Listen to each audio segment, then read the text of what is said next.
Mas Haris benar-benar tak tahu diri. Menghina aku kemarin, sekarang malah berani memakai mobil yang sempat dia klaim miliknya, pikirku kesal. Sudah, tidak usah dipedulikan.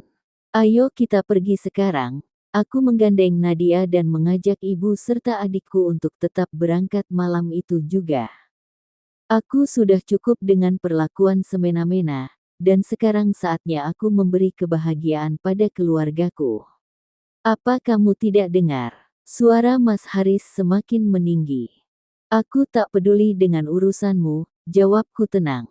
Kalau kalian ingin pergi, kalian bisa naik kendaraan lain atau pinjam mobil dari mertua Mbak Nita, sambungku. Mertua Mbak Nita memang memiliki mobil, meskipun model lama. Dan aku tahu, Mbak Nita selalu gengsi menggunakan mobil tersebut. Dasar istri pembangkang, teriak Mas Haris dengan marah sambil mendekat, berniat menamparku. Namun, sebelum itu terjadi, Angga segera menahan tangan Mas Haris. Jangan sakiti Mbak Sinta, Mas. Hardik Angga dengan tegas. Jangan ikut campur. Serahkan kunci itu padaku. Bentak Mas Haris kepada Angga. Namun, kami tetap tidak menghiraukannya. Angga berjalan menuju mobil. Sinta, berhenti. Teriak Mas Haris dengan suara keras, seolah tak peduli dengan pandangan tetangga. Kami akan pergi, kamu tahu itu. Tambah Nita, ikut berteriak padaku dari kejauhan. Aku menurunkan kaca mobil, setelah semua keluargaku masuk. Gak malu ya Mbak, mau pinjam mobilku. Maaf ya, aku mau shopping sama keluargaku. Ledekku dan kembali menaikkan kacanya. Mbak Nita amat kesal padaku, terlihat jelas dari raut wajahnya. Ma, kenapa Nadia naik mobil itu kan kita mau pergi? Gea, putri Mbak Nita, merengek pada mamanya. Walaupun Gea berusia 8 tahun, dia memiliki sifat yang sama dengan Mbak Nita. Suka mengadu, dan pembohong. Sering membuat anakku difitnah, dan nanti Mbak Nita menyalahkan Nadia. Terkadang ia yang merusak mainannya sendiri, tapi ia tuduh pelakunya Nadia. Aku sudah melarang Nadia bermain dengan Gea. Namun, kadang-kadang gadis kecil itu tetap memaksa Nadia untuk bermain, apalagi putriku yang lebih memilih mengalah dan tidak enakan. Dasar orang kaya baru, teriak Mbak Nita, suaranya masih terdengar jelas. Mereka tak bisa menghalangi keputusanku. Balik Sinta, kamu mau jadi istri durhaka. Aku ceraikan kamu nanti. Istri durhaka, menyesal aku menikahimu. Apa karena pendidikanmu cuma sampai SMA dan tidak kuliah, kamu jadi tidak tahu sopan santun? Apa ibumu tidak pernah mengajarkan kamu agama, betapa besarnya dosa seorang istri yang melawan suami? Pesan-pesan dari Mas Haris terus berdatangan, kali ini bahkan menyentuh soal pendidikan dan orang tuaku. Ibuku memang sudah janda, sama seperti ibu Mas Haris. Namun, ceritanya berbeda. Ayahku meninggal saat aku baru berusia 10 tahun, dan sejak itu aku mulai bekerja, bahkan menjadi pembungkus kerupuk di usia 11 tahun. Setelah lulus SMA, aku tidak melanjutkan kuliah meskipun mendapatkan beasiswa, karena biaya tambahan yang dibutuhkan terlalu besar. Syukurlah adikku, Febri, bisa kuliah, sementara Angga memilih untuk bekerja. Kenapa pesanku hanya kamu baca saja? Ponselku berbunyi, telepon dari Mas Haris. Sepertinya karena pesannya tidak ada yang kubalas, dia mencoba menghubungiku langsung. Namun, aku memutuskan untuk memblokir nomor Mas Haris. Malam ini, aku hanya ingin menikmati waktu bersama keluargaku, dan tak berniat lagi meladeni gangguan darinya. Sinta, balik sekarang. Mau jadi janda. Pesan dari Mbak Nita muncul di ponselku. Mereka semua tak ada yang benar, sementara aku sedang menikmati waktu jalan-jalan dengan keluargaku, mereka malah kesal. Haris nanti, dia akan semakin marah, Sinta. Ibu jadi merasa tak enak. Apa kita pulang saja? Tanya ibu, yang duduk di sampingku, khawatir. Jangan dipikirkan, Bu. Sinta sudah lelah dengan sikapnya. Mau dia marah? Terserah, jawabku dengan tegas. Bak betah banget ya punya suami seperti itu, tidak menghargai keluarga kita, termasuk kakaknya itu, tambah Angga, tak bisa menahan diri. Ya, gimana lagi, enggak. Sudah seperti itu tabiat mereka. Kalau Haris sampai minta cerai, aku tidak akan menolak. Bertahan di pernikahan yang penuh tekanan seperti ini hanya akan semakin menghancurkan mental. Kasihan Nadia juga, melihat ayahnya yang selalu marah dan temperamental, bahkan di hadapannya, jawabku, merasa lelah dan cemas. Di mall, aku memanjakan mereka dengan belanja. Bah, aku udah cukup kok, gak usah beli lagi, kata Febri menolak tawaran sepatu baru yang aku berikan. Keluargaku memang sadar sekarang aku punya lebih banyak uang, tapi mereka tak ingin jadi beban atau memanfaatkan situasi.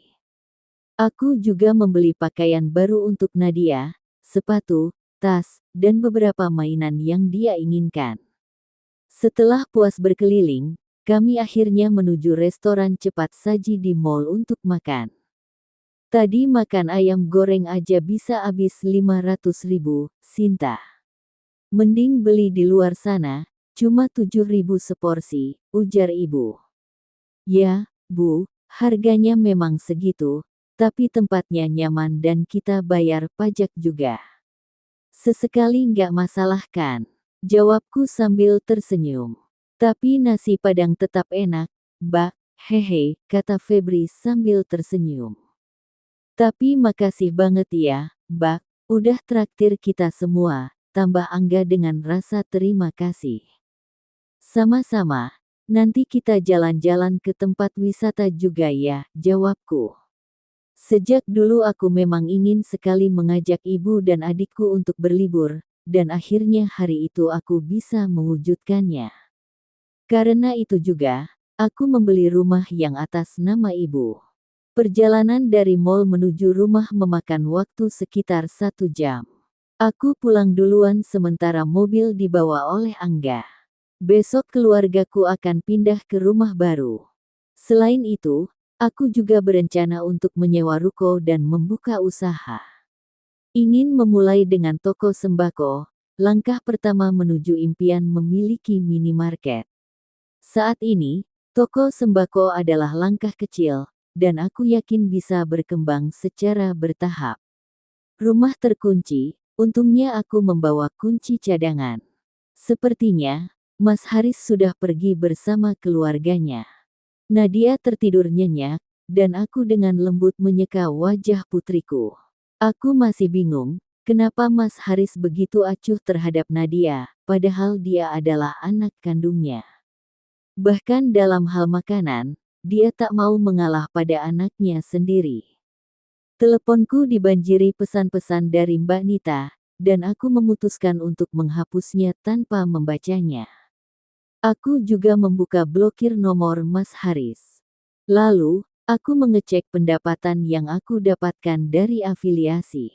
Alhamdulillah, bulan ini aku berhasil mendapatkan puluhan juta. Untuk promosi, aku menggunakan akun kedua yang tak terhubung dengan orang-orang di dunia nyata, termasuk saudara-saudara Mas Haris.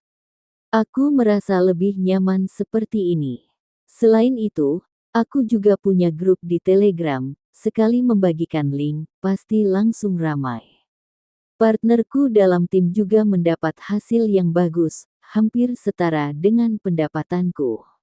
Anggota grup Facebook juga semakin bertambah. Bersyukur usahaku bisa mewujudkan keinginanku satu persatu, bulir bening hangat mengalir, jika mengingat usahaku dari yang selalu dihina dan sekarang bisa seperti sekarang membuatku menangis. Siapa sangka wanita yang tidak kuliah ini, bisa menghasilkan uang sebanyak ini setiap bulan, mungkin dulu bagiku itu hanya mimpi. Karena itu aku membantu biaya kuliah Febri. Aku ingin adikku berpendidikan tinggi. Aku membuka mata, tubuhku merasa diguncang. Kenapa kamu pulang? Masih ingin kembali padaku? Mas Haris mengguncang tubuhku, dan langsung memarahiku. Aku masih merasa pusing, karena sedang tidur dibangunkan. Aku melihat jam dinding, masih pukul 1 dini hari. Di mana mobilmu, Sinta? Kenapa tidak ada di depan rumah? Tanya Mas Haris. Tidak penting untuk kamu tahu. Jawabku sambil menahan menguap, aku masih sangat mengantuk. Apakah mobil itu dibawa adikmu? Jika iya, kenapa? Sahutku dengan nada ketus. Besok akan kujemput mobil itu, agar bisa kupakai untuk berangkat kerja. Tidak boleh. Aku menegaskan, tak akan mengizinkan Mas Haris menggunakan mobil itu. Itu kan juga mobilku, tidak ada hak kamu untuk melarangku. Jika tuduhan Nita salah, pasti kamu membelinya dengan uangku yang kamu kumpulkan selama ini, kan? Hahaha, Mas, tengah malam begini malah bikin aku tertawa. Aku tertawa mendengar ucapan Mas Haris. Kenapa kamu tertawa? Tidak ada yang lucu.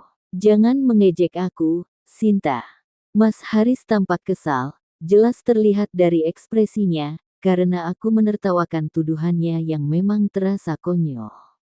Nafkah 30.000, kamu kira aku bisa menabung berapa dari uang segitu, Mas?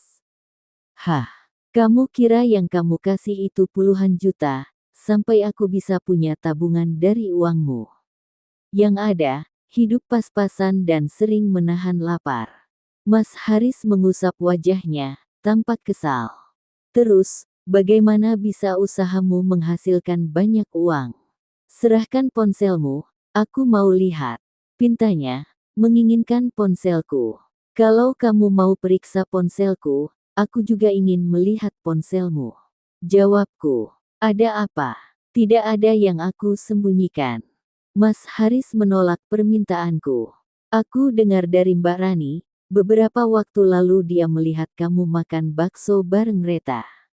Apa kalian ada hubungan lebih, sampai makan siang bersama saat jam istirahat? Sebenarnya aku sudah merasa kalau Mas Haris sepertinya sudah tidak setia. Aku juga punya fotomu. Jawabku, menantang. Jangan asal menuduh, kami cuma ada urusan kerja sama, kata Mas Haris sambil menggaruk kepalanya. Kalau memang tidak ada apa-apa, tunjukkan ponselmu. Aku juga ingin lihat ponselmu agar adil. Ujarku. Bilang saja kalau kamu yang menyembunyikan sesuatu dan mencoba menjebakku. Mas Haris kemudian keluar dari kamar, tak berani melanjutkan percakapan. Dia bilang aku yang mencoba menjebaknya, padahal dia sendiri yang terjebak dalam kebohongan. Hati-hati, Mas Haris. Sebentar lagi aku akan mengajukan gugatan cerai. Tidak ada tempat bagi pengkhianat dalam hidupku, apalagi seorang suami yang sudah tidak setia. Aku tidak bisa memaafkan pengkhianatan seperti ini. Mas Haris bekerja di sebuah bank, meskipun aku tidak tahu pasti posisinya di sana. Yang aku dengar, dari cerita ibu, gajinya lebih dari 10 juta per bulan. Selama ini Mas Haris selalu tertutup, tidak pernah menceritakan banyak tentang pekerjaannya padaku. Sudah 3 tahun dia bekerja di bank itu, sebelumnya dia sempat bekerja di sebuah perusahaan.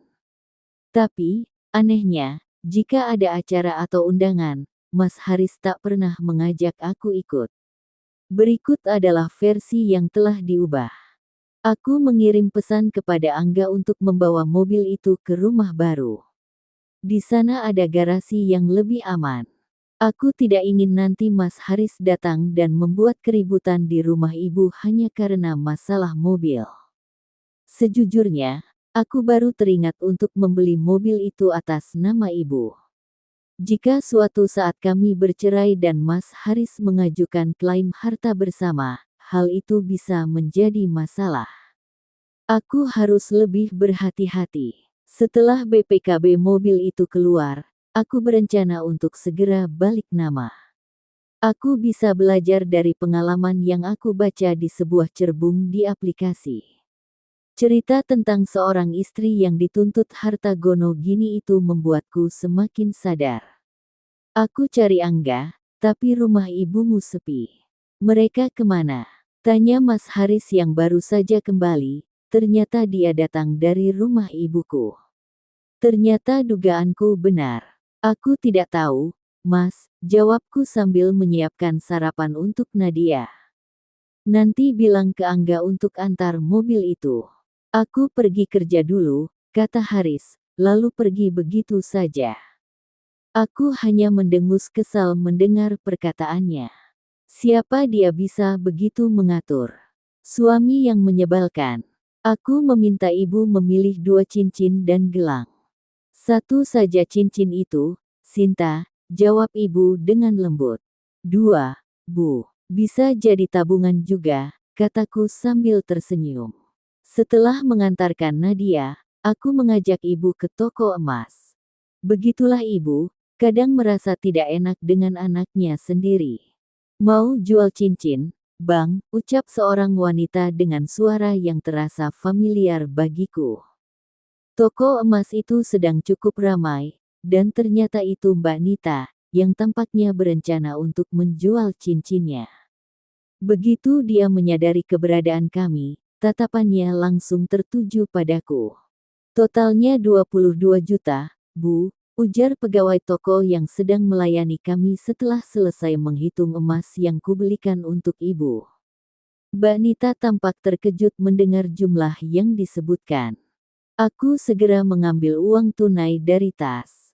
Mata Mbak Nita terus mengamati, begitu juga dengan temannya, Evi, yang merupakan tetangga kami, yang ikut menemaninya. Ya ampun, kalau bukan jual diri, gak mungkin bisa dapat uang sebanyak itu secepat itu. Kata Evi dengan suara yang cukup keras. Aku merogoh tas dan mengeluarkan uang tunai. Mata Mbak Nita terus mengamati, begitu juga dengan temannya, Evi, yang kebetulan masih tetangga kami. Sudah jelas, cuma jual diri yang bisa bikin orang dapat uang segitu cepat. Komentar Evi dengan suara keras. Akan kutunjukkan semuanya pada Haris. Ujar Mbak Nita, sambil mengeluarkan ponselnya, sepertinya untuk memotretku. Apa yang sedang kamu lakukan? Tanyaku, mendekati Mbak Nita setelah menyelesaikan pembayaran emas untuk ibu. Mengadukanmu pada Haris, jawabnya dengan nada mengejek. Mengadu apa? Balasku, heran. Aku akan bilang kalau kamu jual diri demi beli emas ini. Ucapnya dengan lantang. Plak, tanpa bisa menahan emosi, aku menamparkan Mbak Nita. Mulutnya yang selalu penuh dengan tuduhan memang sudah tak bisa lagi dibiarkan. Seberapa lama dia akan terus mencibir dan menuduhku hanya untuk menutupi kebenciannya? Kamu, Mbak Nita mengangkat tangannya, berniat membalas. Aku cepat-cepat menahan tangannya dan memutarnya, menahan agar dia tidak bisa bergerak. Itu semua hanya fitnah. Kalau kamu terus begitu, aku akan laporkan ke polisi atas pencemaran nama baik. Ancamku tegas. Kamu pikir aku takut? Balasnya dengan nada sinis. Polisi pun tak akan peduli dengan laporanmu itu. Sudah berapa kali kamu menuduhku seperti ini? Dan sekarang kamu melakukannya di depan orang banyak. Kalau kamu benar, tunjukkan buktinya. Tantangku, menatapnya tajam. Ada bukti, atau cuma omong kosong? Mbak Nita terdiam, tampak berpikir sejenak, seperti tak tahu harus berkata apa lagi. Kalau kamu punya bukti, silakan saja menuduh. Tapi kalau itu cuma fitnah, aku tak segan untuk melaporkanmu. Screenshot komentar-komentarmu di Facebook juga masih aku simpan dengan baik.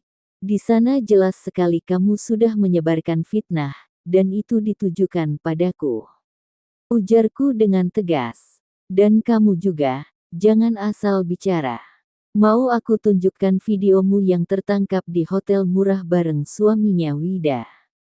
Sebelum kamu melontarkan tuduhan, coba cek dulu dirimu sendiri. justru kamu yang jalan bareng suami orang. Aku menuding Evi, yang wajahnya langsung berubah cemas. Tentu saja, dia tak menyangka aku sudah memiliki bukti itu. Video itu aku dapatkan dari Olive, temannya yang mudah sekali bicara, yang mengirimkan video tersebut 2 minggu lalu.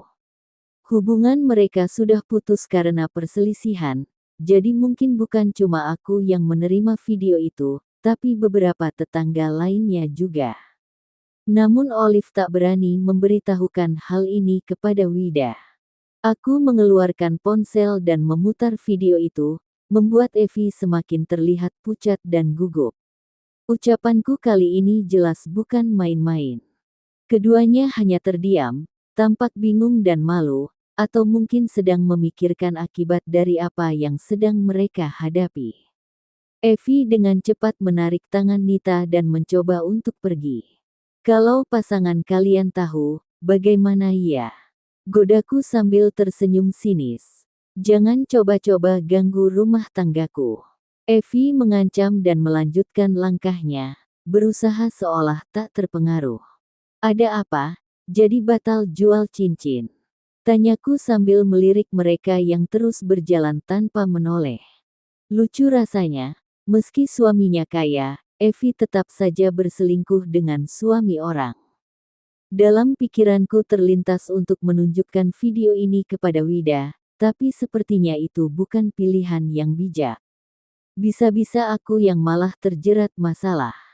Ibu terlihat sangat geram saat mendengar ceritaku. Nita dan Evi itu mulutnya kayak remblong. Mereka berani banget fitnah kamu, Sinta. Aku mengangguk pelan. Memang, Bu. Apalagi setelah melihat kita beli emas, mereka makin jadi-jadi. Tapi tenang aja, Bu. Aku sudah memutuskan, aku akan bercerai dengan Mas Haris. Cerai? Kamu yakin, Sinta? Ibu bertanya dengan nada khawatir, matanya penuh perhatian. Pikirkan lagi, anakmu bagaimana? Jauh dari ayahnya, tambah ibu, memastikan. Aku menarik napas panjang. Bu, Mas Haris sering marah di depan Nadia, sering melihat kami bertengkar. Pernikahan kami sudah nggak sehat, kasihan psikis anakku, Bu. Dan aku juga nggak sanggup lagi hidup dengan suami yang seolah tak peduli, ujarku dengan jujur. Aku lelah, dan rasanya sudah waktunya mengakhiri hubungan ini. Ibu menghela napas pelan. Jika itu keputusanmu, ibu hanya bisa mendoakan yang terbaik untukmu. Ibu juga nggak tega melihatmu terus diperlakukan seperti itu oleh suamimu dan keluarganya, kata ibu sambil mengusap tanganku dengan lembut. Setelah menemani ibu di rumah barunya, aku pulang sendirian karena Nadia ingin bersama neneknya. Sesampainya di rumah, aku melihat motor Mas Haris terparkir di depan. Tanpa berpikir panjang, aku masuk ke dalam dan langsung menuju kamar. Di atas meja kecil, aku melihat ponselnya bergetar. Tanganku terasa ragu, tapi rasa penasaran yang besar akhirnya mendorongku untuk mengambilnya. Dengan sedikit keberanian, aku mencoba memasukkan tanggal lahir Mas Haris sebagai PIN, dan aku terkejut karena ternyata berhasil. Aku membuka ponselnya, dan yang pertama kali kutemui adalah pesan dari ibu mertua. Haris, cepat pulang. Bonusmu pasti sudah cair, kan? Ibu juga mau beli emas, sama seperti istrimu yang beli emas senilai 22 juta. Ibu juga mau yang sama. Pesan itu membuat hatiku terenyuh. Seolah ibu mertua ingin menyaingi aku, bahkan menginginkan apa yang sudah aku miliki. Pesan berikutnya masuk dan semakin membuatku gelisah. Ngomong-ngomong, istrimu sekarang banyak uang ya? Tanyakan padanya. Kalau perlu, ambil saja uang yang dia simpan. Aku tak bisa menahan rasa kecewa dan marah yang menggebu. Aku tak menyangka ibu mertua bisa berkata seperti itu. Seakan-akan dia ingin agar Mas Haris mencuri uangku. Aku merasa sangat terluka membaca itu semua. Haris, beri pelajaran itu pada istrimu, Mbak udah gak tahan lagi dengan sikapnya. Tolong ambil ponsel Sinta, dan hapus video Evi. Pesan dari Mbak Nita jelas membuatku terkejut. Dia meminta Mas Haris untuk menghapus video temannya, dan setelah membaca pesan itu, aku sadar bahwa dia pasti sudah mengirim fotoku kepada Mas Haris. Sungguh, aku merasa semakin terpojok.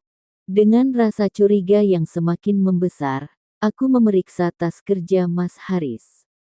Ini pertama kalinya aku berani melakukannya.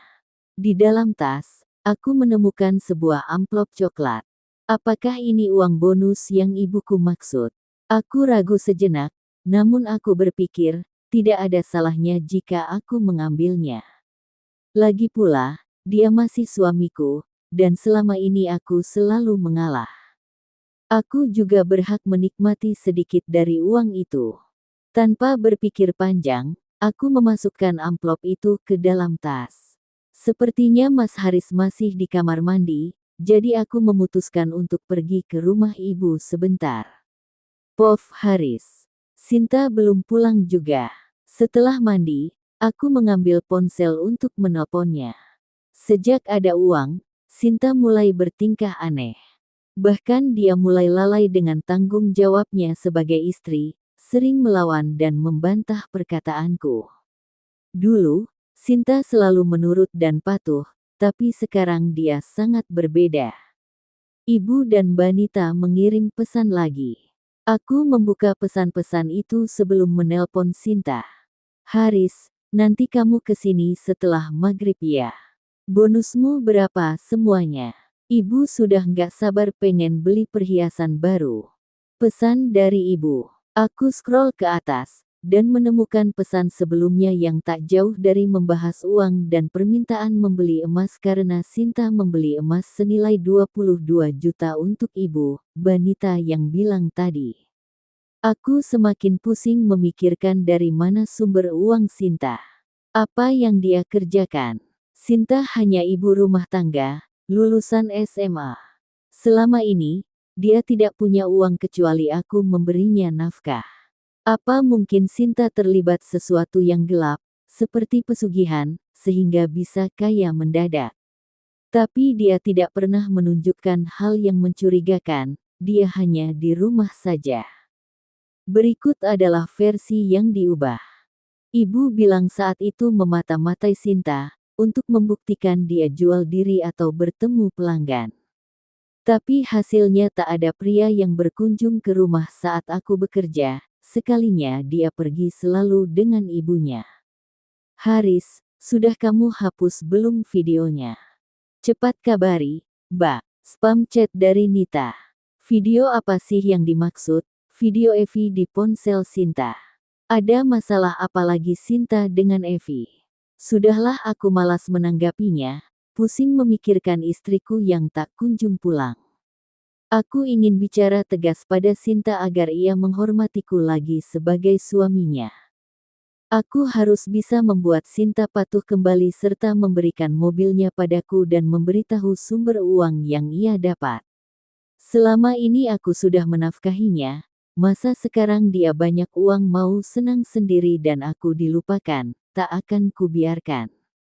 Walaupun aku menafkahinya sehari 30.000, itu sudah banyak jika dikali ada 900.000.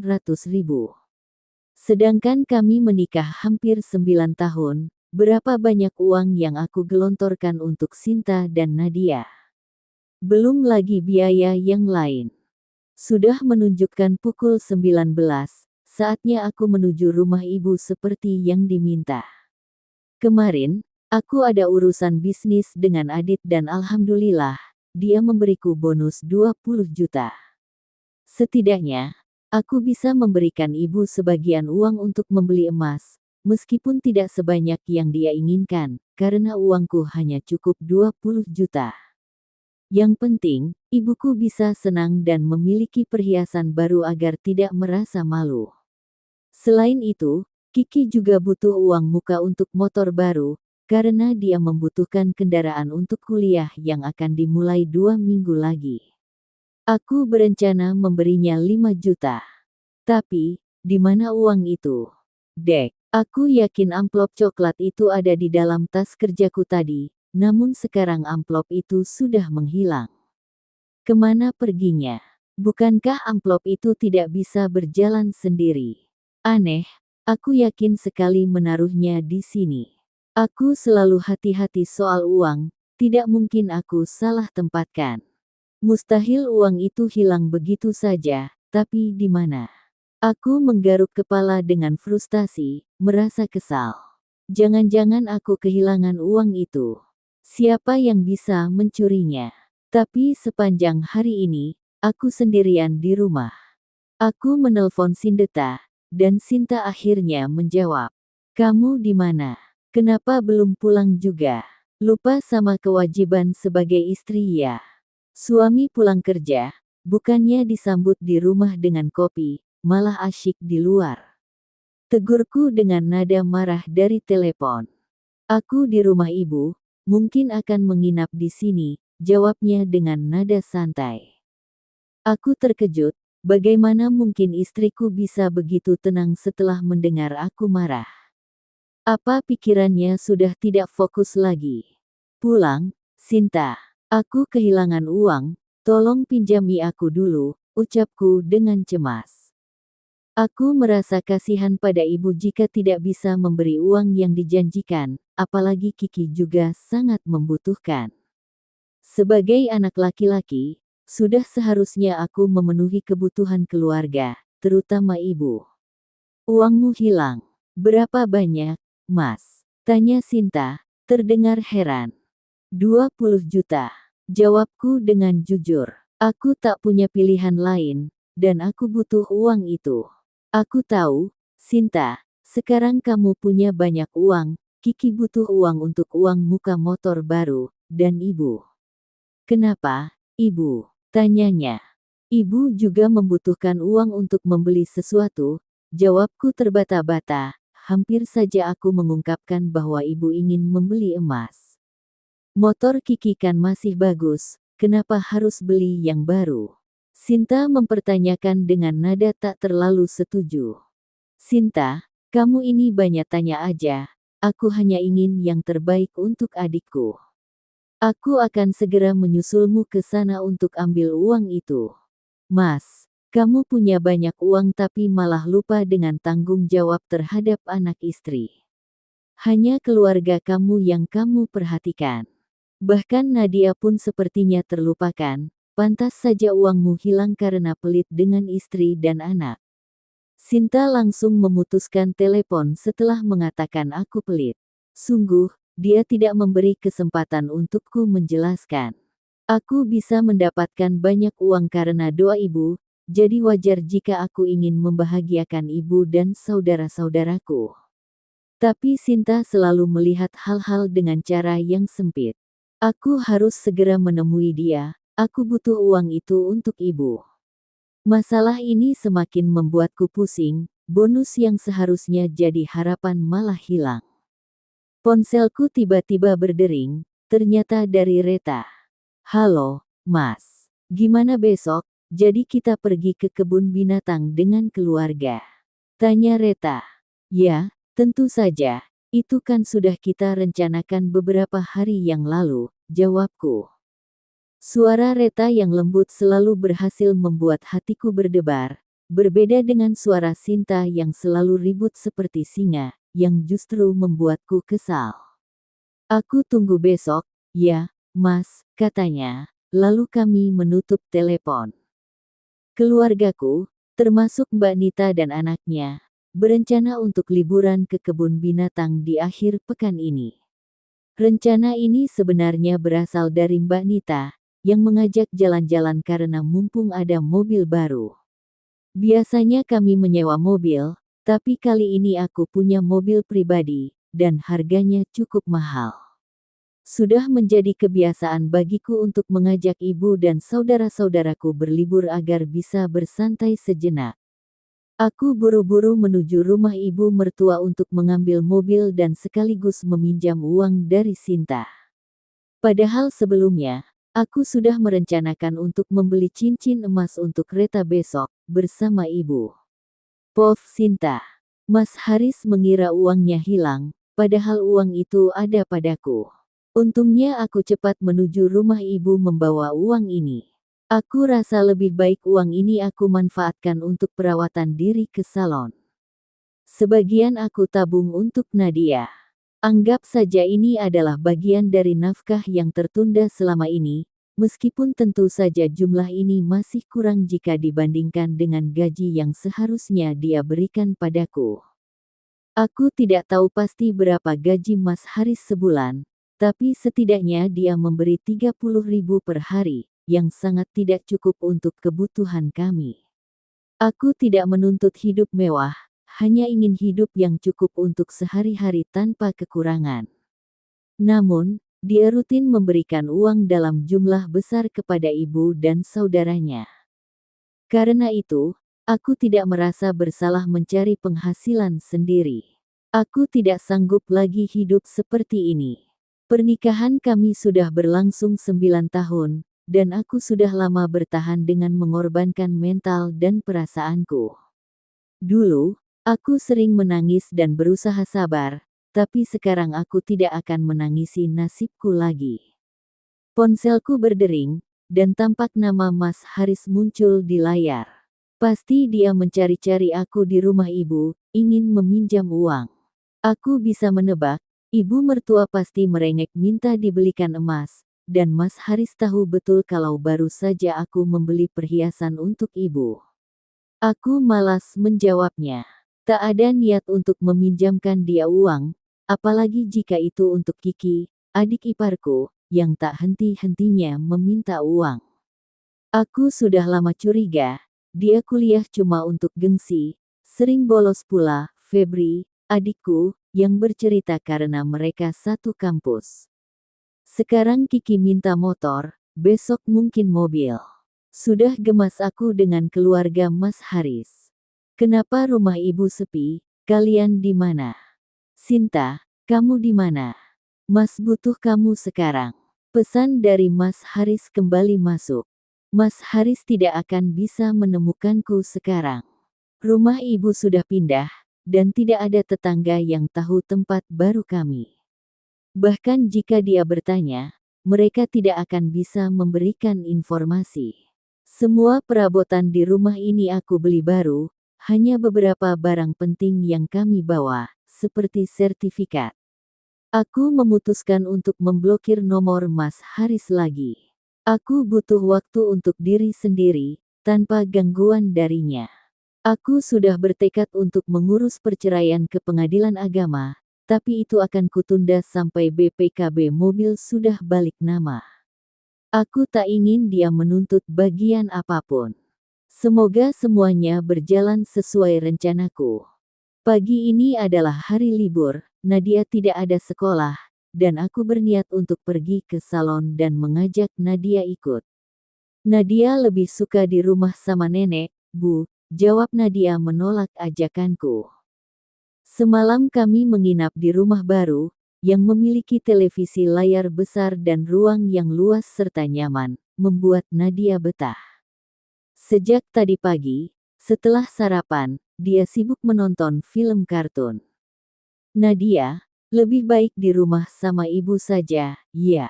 Nanti dia bisa bosan kalau ikut ke salon, kata ibu sambil membawa sepiring puding coklat untuk Nadia.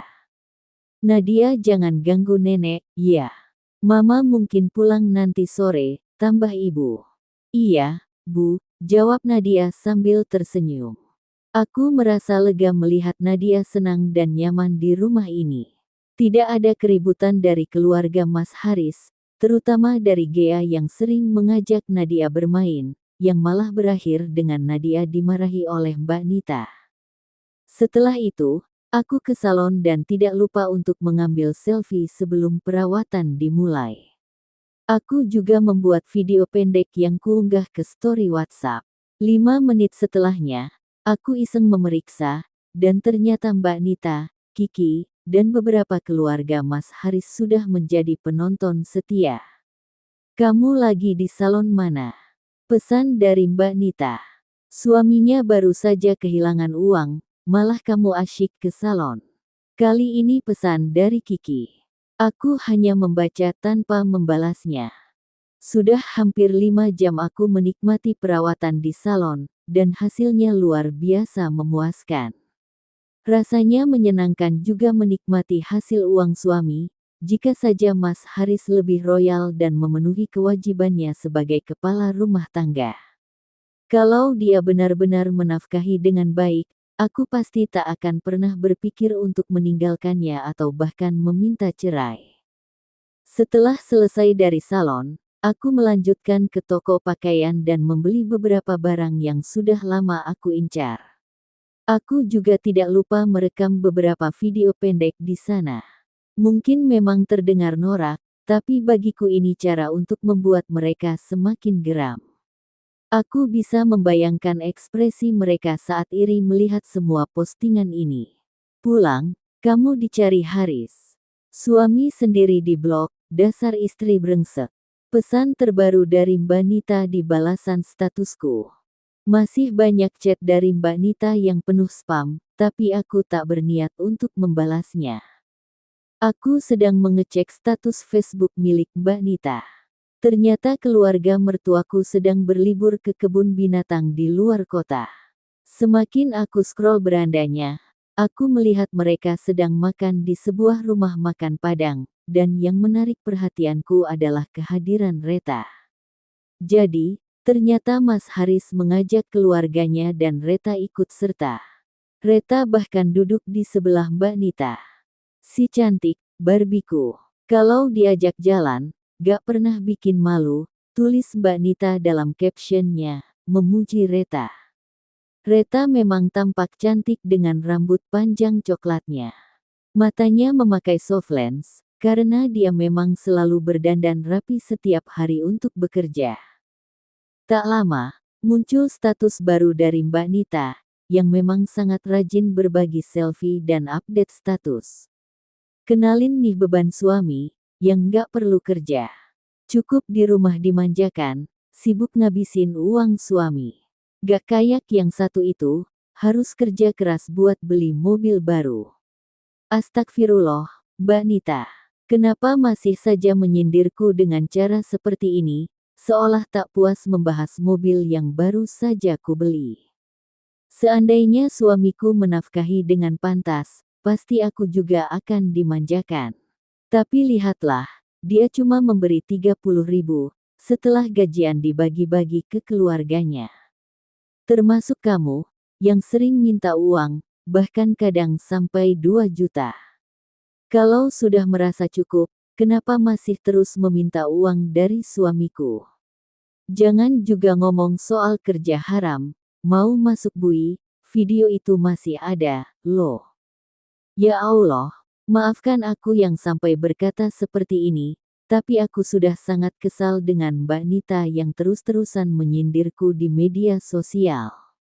Video dia juga masih ada, Sinta, bukan cuma teman-temannya. Balas Olive atas komentarku. Apa maksud Olive ini? Apakah Mbak Nita sama saja seperti Evi? Tak lama, status Mbak Nita menghilang. Sepertinya dia mulai ketakutan, merasa salah terus-menerus menyindir. Aku masih sibuk memilih pakaian, bahkan teralihkan oleh ponsel yang terus berdering karena balasan status. Mas, yang ini bagus banget, kan? Udah bosan pakai daster terus. Suara perempuan itu terdengar manja, berbicara pada pria yang sedang menemaninya di toko baju. Tunggu, itu kan Mas Devan. Kenapa dia ada di sini bersama wanita lain? Dan yang lebih mengejutkan, wanita itu tampak sedang hamil dengan perut yang buncit. Kamu pakai apapun tetap cantik, yang penting sehat, kata Mas Devan sambil mengelus perut wanita yang berambut pendek sebahu itu. Wanita itu terlihat muda, sepertinya seumuran dengan Kiki.